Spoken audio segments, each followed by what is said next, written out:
Encounter with a Static Person is my very first paranormal encounter.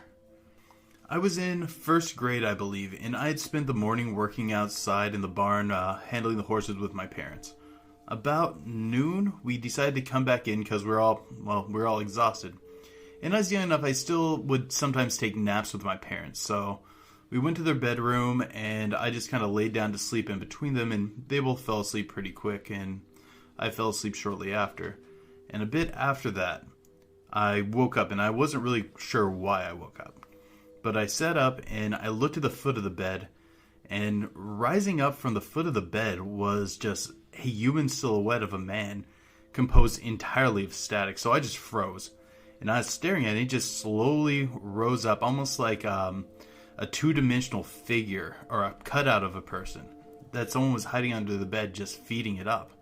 And after it got fully up there, I didn't know what to do. I tried to wake up my parents, but they wouldn't wake up, and I ended up just hiding under the covers. Eventually, I looked back out, and it was gone, and that was my very first paranormal encounter.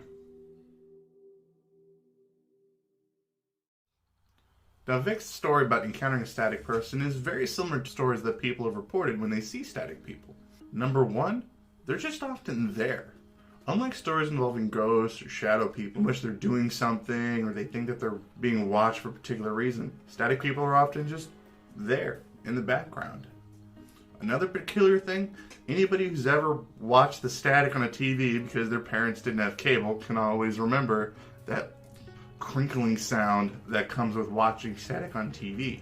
Well, even though people are reporting seeing static people that look like they're made up of static from the TV, they don't make any sound.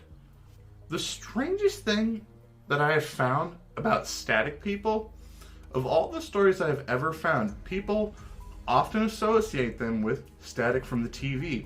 But I have yet to ever actually see anybody make a report of a static person coming out of a TV, which is something you would think there'd be at least one of.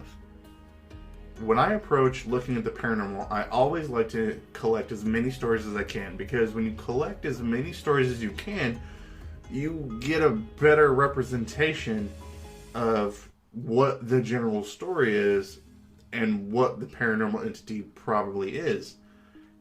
And it's just so striking to me that in all of these stories that we've seen, there are no reports of these static people coming out of the TV, even though they're often associated with looking at the TV.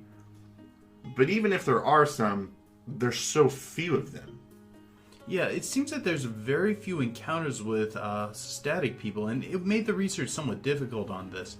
I can only assume perhaps it's a rare phenomena? As an interesting side note, what static is pretty interesting. It's not just what's on the TV when you're in between channels or something along those lines. It's ambient radiation left over from the Big Bang, and is one of the best evidences for the occurrence of the Big Bang. So what static is an echo of creation itself. And here I thought it was just a constant reminder your TV is not working. Nope, echo of the Big Bang. Yeah, I still don't feel any better. I still feel like it's like my TV not working. An important question: are static people actually a new phenomenon? There's countless stories of ghosts, shadow people, cryptids, all those sorts of things that are sort of passed along the generations. But with static people, and you look at stories that people are telling, it's not my mom saw this, it's not my grandmother saw this. It seems to be very personal stories that people are actually telling me. So since these are all first-person stories, it makes me believe that this is a more modern paranormal entity. I don't know, what do you think, Vic?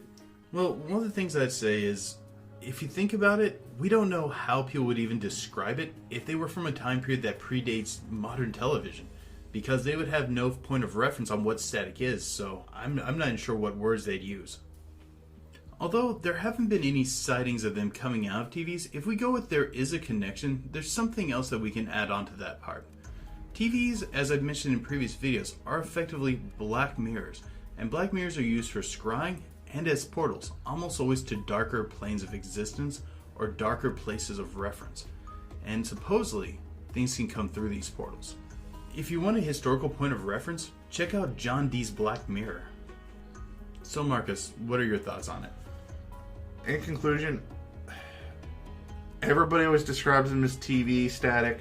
To me, somehow I think it still has to come back to TVs. When I think about how people often describe where ghost comes from, it's a lingering presence of a person that's passed on. You know, something that's left behind. When I think about what TV is, it's a piece of a person that's being transferred from one spot to our televisions. They're transferring people's emotions on TV. They're transferring actors' images on TV. I think when you're transferring that from one place to another, maybe something falls off along the way. And an important thing to know about how TV works, as far as I know, and I could be wrong, let me know in the comments, audio and visual is sent on 2 different wavelengths. So maybe that's why we're not hearing anything often with the static people, is because we're just seeing these echoes or TV ghosts, I guess, images of people that are struggling to come through, I guess. I don't know. That's my best shot at it. What I think is this is some sort of disguise. That this isn't what it actually is. It's something that whatever the entity is using to mask its true form. When you see one, they almost appear very two-dimensional. I think whatever we're seeing is not what it actually is. Now, whether that is aliens, some sort of apparition, or anything else, I just have this strong feeling that it's blocking off what something actually is.